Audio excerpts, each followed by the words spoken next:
Pemirsa, krisis air bersih terutama pada musim kemarau masih menjadi permasalahan pelik yang dihadapi masyarakat Nusa Penida Klungkung.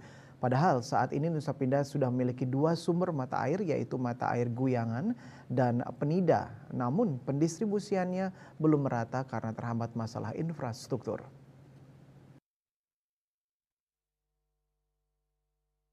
Mantan Bupati Klungkung 2 periode Inyoman Suwirte yang saat ini menjabat sebagai anggota DPRD Provinsi Bali periode 2024-2029 mengatakan di masa jabatannya menjadi Bupati Klungkung, permasalahan air bersih yang dihadapi masyarakat Nusa Penida terus diupayakan. Hingga saat ini sudah ada 2 debit air yang besar di Nusa Penida, yaitu Guyangan dan Penida, di mana debit air di Guyangan yang awalnya cuma 20 liter per detik diangkat menjadi 80 liter per detik dengan penambahan 4 pompa.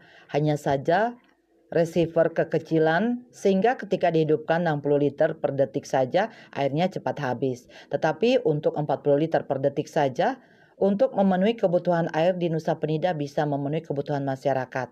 Apalagi untuk sumber mata air Penida kini sudah mampu mengangkat air 77 liter per detik dari semula hanya 27 liter per detik. Sehingga ditambah dengan debit air Guyangan, sejatinya kebutuhan air bersih di Nusa Penida baik untuk kebutuhan masyarakat maupun pariwisata terpenuhi. Hanya saja masalahnya adalah terkendala infrastruktur air. Infrastruktur berupa receiver mesti ditingkatkan kapasitasnya. Begitu juga infrastruktur untuk pendistribusian air ke seluruh desa di Nusa Penida yang saat ini belum merata. Salah seorang warga di desa Suwane, Iwayan Sugiarto mengaku mengalami kesulitan air bersih sejak 3 bulan terakhir.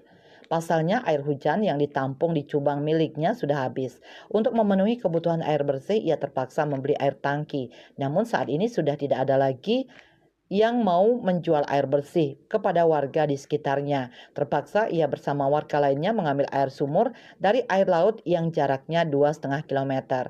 Atas kondisi ini, ia dan warga lainnya berharap agar Nusa Penida memiliki mobil tangki distribusi air sehingga saat warga membutuhkan membeli air bisa dilayani. Selain itu, sumber mata air Guyangan juga diharapkan bisa masuk ke wilayahnya sehingga krisis air bersih tidak terus-menerus dialami warga setiap tahunnya.